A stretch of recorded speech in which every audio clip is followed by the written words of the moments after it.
The Railway Children by E. Nesbit. Chapter 9. The Pride of Perks. It was breakfast time. Mother's face was very bright as she poured the milk and ladled out the porridge. "I've sold another story, chickies," she said. "The one about the king of the mussels. So there'll be buns for tea. You can go and get them as soon as they're baked. About 11, isn't it?" Peter, Phyllis, and Bobby exchanged glances with each other, 6 glances in all. Then Bobby said, "Mother, would you mind if we didn't have the buns for tea tonight, but on the 15th? That's next Thursday." "I don't mind when you have them, dear," said Mother, "but why?" "Because it's Perks's birthday," said Bobby. "He's 32, and he says he doesn't keep his birthday anymore because he's got other things to keep, not rabbits or secrets, but the kids and his missus." "You mean his wife and children?" said Mother. "Yes," said Phyllis. "It's the same thing, isn't it? And we thought we'd make a nice birthday for him. He's been so awfully jolly decent to us, you know, Mother," said Peter. "And we agreed that the next bun day we'd asked if we could." "But suppose there hadn't been a bun day before the 15th, said Mother. "Oh, then we meant to ask you to let us anticipate it and go without when bun day came." "Anticipate," said Mother. "I see. Certainly, it would be nice to put his name on the buns with pink sugar, wouldn't it?" "Perk," said Peter, "it's not a pretty name." "His other name's Albert," said Phyllis. "I asked him once." "We might put A.P., said Mother. "I'll show you how when the day comes."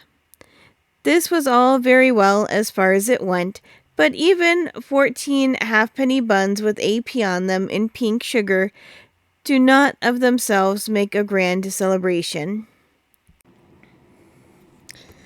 "There are always flowers, of course," said Bobby later when a really earnest council was being held on the subject in the hayloft, where the broken chaff-cutting machine was, and the row of holes to drop hay through into the hay racks over the mangers of the stables below. "He's got lots of flowers of his own," said Peter. "But it's always nice to have them given you," said Bobby. "However many you've got of your own, you can use flowers for trimmings to the birthday, but there must be something to trim besides buns." "Let's all be quiet and think," said Phyllis. "No one to speak until it's thought of something." So they were all quiet and so very still that a brown rat thought that there was no one in the loft and came out very boldly. When Bobby sneezed, the rat was quite shocked and hurried away, for he saw that a hayloft where such things could happen was no place for a respectable middle-aged rat that liked a quiet life. "Hooray!" said Peter suddenly. "I've got it!" He jumped up and kicked at the loose hay. "What?" said the others eagerly. "Why, Perks is so nice to everybody that there must be a lot of people in the village who'd like to help to make him a birthday. Let's go around and ask everybody." "Mother said we weren't to ask people for things," said Bobby doubtfully. "I'll ask the old gentleman too. You see if I don't," said Peter. "Let's ask Mother first," said Bobby. "Oh, what's the use of bothering Mother about every little thing," said Peter, "especially when she's busy. Come on, let's go down to the village now and begin." So they went. The old lady at the post office said she didn't see why Perks should have a birthday any more than anyone else. "No," said Bobby, "I should like everyone to have one, only we know when his is." "Mine's tomorrow," said the old lady, "and much notice anyone will take of it. Go along with you." So they went. And some people were kind and some were crusty, and some would give and some would not. It is rather difficult to work asking for things, even for other people. as you have no doubt found if you have ever tried. When the children got home and counted up what had been given and what had been promised, they felt that for the first day it was not so bad. Peter wrote down the list of the things in his little pocketbook where he kept the numbers of his engines. These were the lists. Given: a tobacco pipe from the sweet shop, half a pound of tea from the grocer's, a woolen scarf slightly faded from the draper's, which was the other side of the grocer's, a stuffed squirrel from the doctor. Promised. A piece of meat from the butcher, 6 fresh eggs from the woman who lived in the old turnpike cottage, a piece of honeycomb and 6 bootlaces from the cobbler, and an iron shovel from the blacksmith's. Very early next morning, Bobby got up and woke Phyllis. This had been agreed on between them. They had not told Peter because they thought he would think it silly, but they told him afterwards when it had turned out all right. They cut a big bunch of roses and put it in a basket with the needle book that Phyllis had made for Bobby on her birthday, and a very pretty blue necktie of Phyllis's. Then they wrote on a paper, "For Mrs. Ransom, with our best love, because it's her birthday."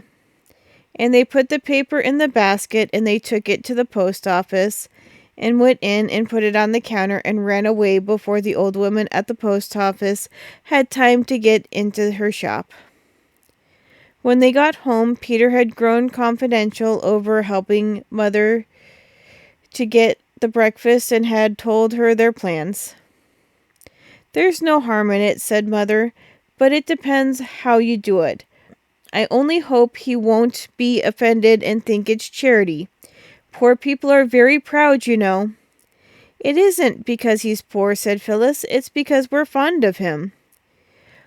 "I'll find some things that Phyllis has outgrown," said Mother, "if you're quite sure you can give them to him without his being offended. I should like to do some little thing for him because he's been so kind to you. I can't do much because we're poor ourselves. What are you writing, Bobby?" "Nothing in particular," said Bobby, who was suddenly begun to scribble. "I'm sure he'd like the things, Mother." The morning of the 15th was spent very happily getting the buns and watching Mother to make AP on them with pink sugar. You know how it's done, of course. You beat up the egg whites and mix the powdered sugar with them and put it in a few drops of cochineal. And then you make a cone of clean white paper with a little hole at the pointed end and put the pink egg sugar in at the big end. It runs slowly out the pointed end and you write the letters with it just as though it were a great fat pen full of pink sugar ink. The buns looked beautiful with AP on every one, and when they were put in a cool oven to set the sugar, the children went up to the village to collect the honey and the shovel and the other promised things. The old lady at the post office was standing on her doorstep. The children said good morning politely as they passed. "Here, stop a bit," she said. So they stopped. "Those roses," she said. "Did you like them?" said Phyllis. "They were as fresh as fresh. I made the needle book, but it was Bobby's present." She skipped joyously as they spoke. "Here's your basket," said the post office woman. She went in and brought out the basket. It was full of fat red gooseberries. "I dare say Perk's children would like them," she said. "You are an old dear," said Phyllis, throwing her arms around the old lady's fat waist. "Perks will be pleased." "He won't be half so pleased as I was with your needlebook and the tie and the pretty flowers and all," said the old lady, patting Phyllis's shoulder. "You're good little souls, that you are. Look here, I've got a pram round the back in the wood lodge. It was got for my Emmy's first that didn't live but 6 months, and she never had but the one. I'd like Mrs. Perks to have it. It'd be a help to her with that great boy of hers. Will you take it along?" "Oh," said all the children together.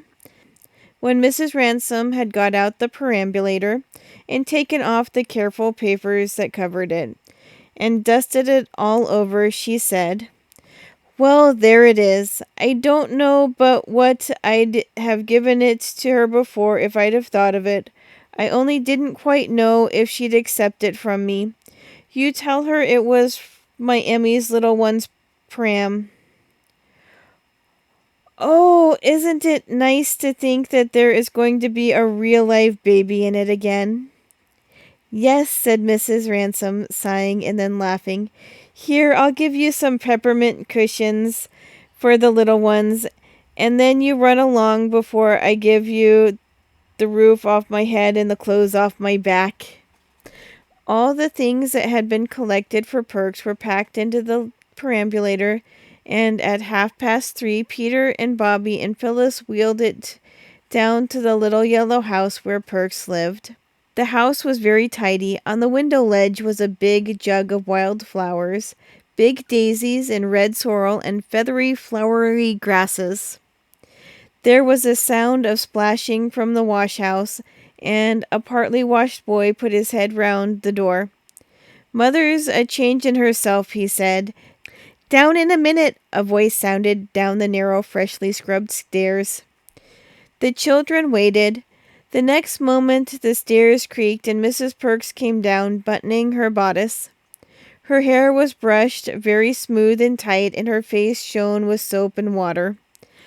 "I'm a bit late changing, miss," she said to Bobby, "owing to me having had an extra heavy clean up today, along o' Perks happening to name its being his birthday. I don't know what put him into his head to think of such a thing. We keeps the children's birthdays, of course, but him and me, we're too old for such like, as a general rule." "We knew it was Perk's birthday," said Peter, "and we've got some presents for him outside in the perambulator." As the presents were being unpacked, Mrs. Perks gasped. When they were all unpacked, she surprised and horrified the children by sitting suddenly down on a wooden chair and bursting into tears.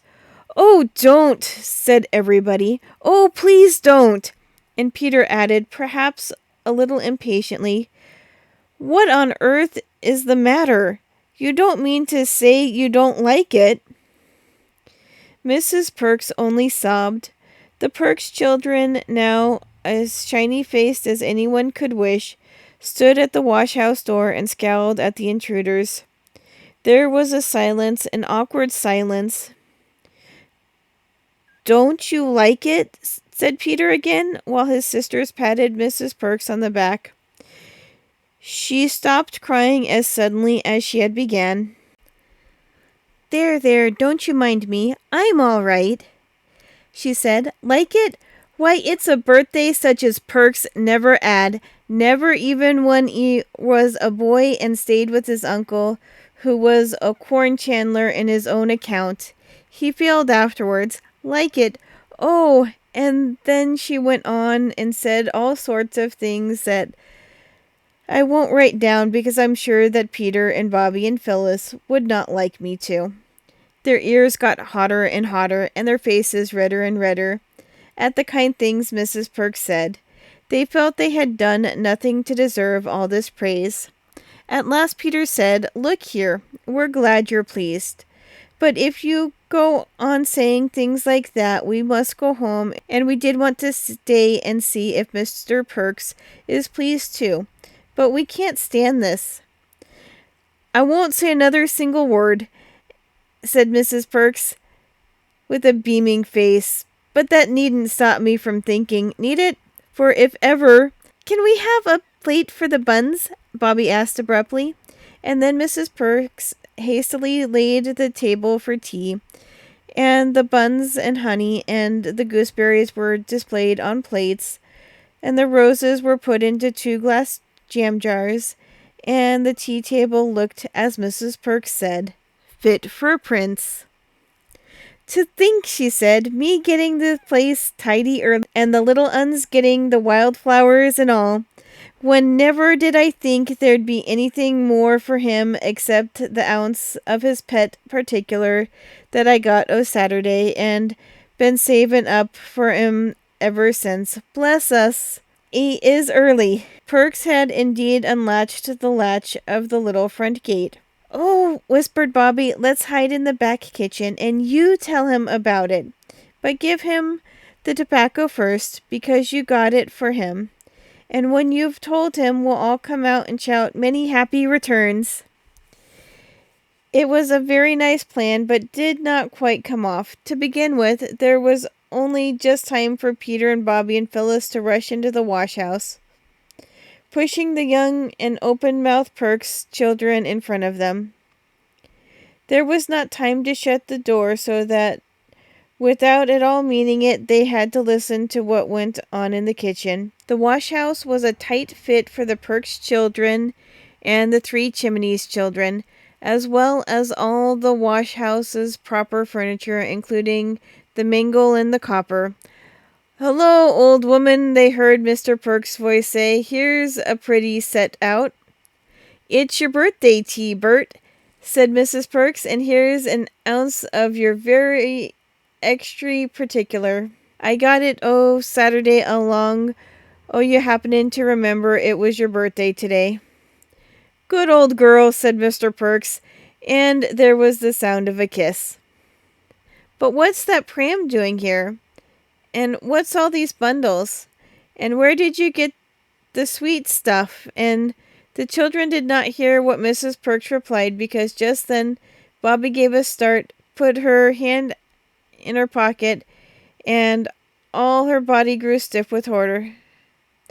"Oh," she whispered to the others, "whatever shall we do? I forgot to put the labels on any of the things. He won't know what's from who. He'll think it's all us, and that we're trying to be grand and charitable or something." "Hush," said Peter. And then they heard the voice of Mrs. Perks, loud and rather angry. And then they heard the voice of Mr. Perks, loud and angry. "I don't care," he said, "and I won't stand it, and so I tell you straight." "But," said Mrs. Perks, "it's them children you make such a fuss about, the children from the Three Chimneys." "I don't care," said Perks firmly, "not if it was an angel from heaven. We've got on all right all these years, and no favors asked. I'm not going to begin these sorts of charity goings on at my time of life, so don't you think it now." "Oh, hush," said poor Mrs. Perks. "Bert, shut your silly tongue. For goodness sake. The all three of 'em's in the wash house a-listening to every word you speak." "Then I'll give 'em something to listen to," said Perks angrily. "I've spoke my mind to them afore now, and I'll give it to them again," he added, and he took 2 strides to the wash house door and flung it wide open, as wide, that is, as it would go with the tightly packed children behind. "Come out," said Perks. "Come out and tell me what you mean by it. 'Ave I ever complained to you of being short as you comes this charity lay over me?" "Oh," said Phyllis, "I thought you'd be so pleased. I'll never try to be kind to anyone else as long as I live. No, I won't, not ever." She burst into tears. "We didn't mean any harm," said Peter. "It ain't what you mean so much as what you does," said Perks. "Oh, don't!" cried Bobby, trying hard to be braver than Phyllis, and to find more words than Peter had done for explaining it. "We thought you'd love it. We always have things on our birthdays." "Oh, yes," said Perks. "Your own relations, that's different." "Oh, no," Bobby answered. "Not our own relations. All of the servants always gave us things at home and us to them when it was their birthdays, and when it was mine and Mother gave me the brooch like a buttercup. Miss Vinny gave me 2 lovely glass pots, and nobody thought she was coming the charity lay over us. If it had been glass pots here, said Perks, I wouldn't have said so much. It's there being all this heaps and heaps of things I can't stand. No, nor won't neither. But they're not all from us, said Peter, only we forgot to put the labels on. They're from all sorts of people in the village. Who put 'em up, Twit, I'd like to know, asked Perks. Why, we did, sniffled Phyllis. Perks sat down heavily in the elbow chair and looked at them with what Bobby afterwards described as withering glances of gloomy despair. So you've been round telling the neighbors we can't make both ends meet? Well, now you've disgraced us as deep as you can in the neighborhood. You can just take the whole bag of tricks back where it come from. Very much obliged, I'm sure. I don't doubt but what you meant it kind, but I'd rather not be acquainted with you any longer, if it's all the same to you. He deliberately turned the chair round so that its back was turned to the children. The legs of the chair grated on the brick floor, and that was the only sound that broke the silence. Then suddenly Bobby spoke. Look here, she said. This is most awful. That's what I say, said Perks, not turning round. Look here, said Bobby desperately. We'll go if you like, and you needn't be friends with us any more if you don't want, but we shall always be friends with you. However nasty you are to us, sniffled Phyllis wildly. Be quiet, said Peter in a fierce aside. But before we go, Bobby went on desperately, do let us show you the labels we wrote to put on the things. I don't want to see no labels, said Perks, except proper luggage ones in my own walk of life. Do you think I've kept respectable and out of debt on what I gets, and her having to take in washing to be give away for a laughing stock to all the neighbors? Laughing, said Peter, you don't know. You're a very hasty gentleman, whined Phyllis. You know you were wrong once before about us not telling you about the secret about the Russian. Do let Bobby tell you about the labels. Well, go ahead, said Perks grudgingly. Well then, said Bobby, fumbling miserably, yet not without hope. In her tightly stuffed pocket, we wrote down all the things everybody said when they gave us the things with people's names, because Mother said we ought to be careful, but I wrote down what she said, and you'll see. But Bobby could not read the labels just at once. She had to swallow once or twice before she could begin. Mrs. Perks had been crying steadily ever since her husband had opened the wash-house door. Now she caught her breath and choked and said, Don't you upset yourself, Missy. I know you meant it kind if he doesn't. May I read the labels? Said Bobby, crying on the slip as she tried to sort them. Mother first, it says, Little clothes for Mrs. Perks' children. Mother said, I'll find some of Phyllis's things that she's grown out of, if you're quite sure Mr. Perks wouldn't be offended and think it's meant for charity. I'd like to do some little thing for him because he's so kind to you. I can't do much because we're poor ourselves. Bobby paused. That's all right, said Perks. Your ma's a born lady. We'll keep the little frocks and what not. Nell. Then there's the perambulator and the gooseberries and the sweets, said Bobby. They're from Mrs. Ransom.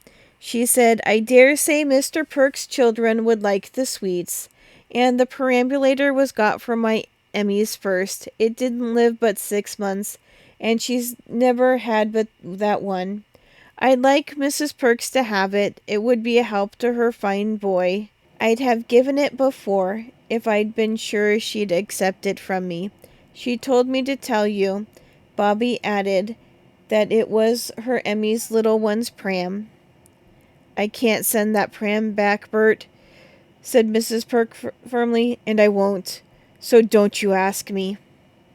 I'm not a-asking anything, said Perks gruffly. Then the shovel, said Bobby. Mr. James made it for you himself. He said, you tell Mr. Perks it's a pleasure to make a little trifle for a man as is so much respected, and then he said he wished he could shoe your children and his own children like they do the horses because, well, he knew what shoe leather was. James is a good enough chap, said Mr. Perks. Then the honey, said Bobby in haste, and the bootlaces. He said he respected a man that paid his way, and the butcher said the same. And the old turnpike woman said many was the time you'd lent her a hand with the garden when you were a lad. And things like that come home to roost. I don't know what she meant, and everybody who gave anything said they liked you, and it was a very good idea of ours, and nobody said anything about charity or anything horrid like that. And the old gentleman gave Peter a gold pound for you and said you were a man who knew your work, and I thought you'd love to know how fond people are of you, and I never was unhappy in my life. Goodbye, I hope you'll forgive us some day. She could say no more, and she turned to go. Stop, said Perks, still with his back to them. I take back every word I've said contrary to what you'd wish. Nell set on the kettle. We'll take the things away if you're unhappy about them, said Peter, but I think everybody'll be awfully disappointed as well as us. I'm not unhappy about them, said Perks. I don't know, he added suddenly, wheeling the chair around and showing his very odd-looking screwed-up face. I don't know as ever I was better pleased, not so much with the presents, though they're all an A1 collection, but the kind respect of our neighbors, that's worth having, Nell? I think it's all worth having, said Mrs. Perks, and you've made a most ridiculous fuss about nothing, Bert, if you ask me. No, I ain't, said Perks firmly.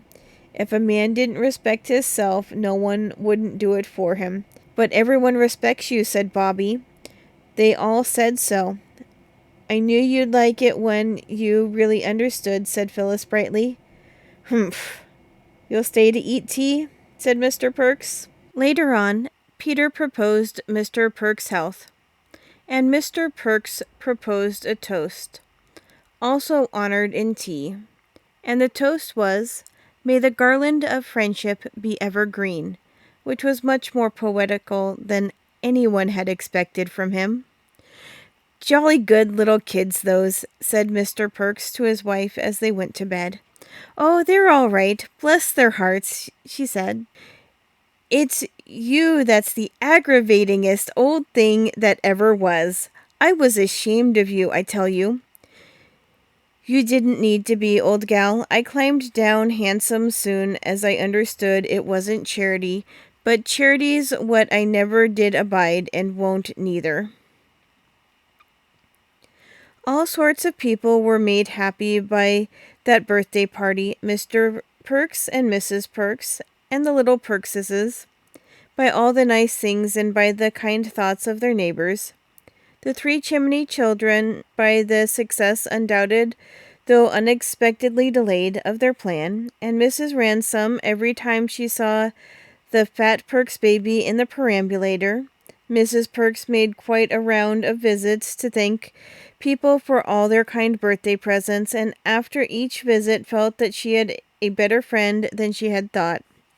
Yes, said Perks reflectively, it's not so much what you does as what you means. That's what I say. Now, if it had been charity. Oh, drat charity, said Mrs. Perks. Nobody won't offer you charity, Bert, however much you was to want it. I lay that was just friendliness, that was. When the clergyman called on Mrs. Perks, she told him all about it. It was friendliness, wasn't it, sir? She said. I think, said the clergyman, it was what is something called loving kindness. So you see, it was all right in the end. But if one does that sort of thing, one has to be careful to do it the right way. For as Mr. Perks said, when he had time to think it over, it's not so much what you do as what you mean.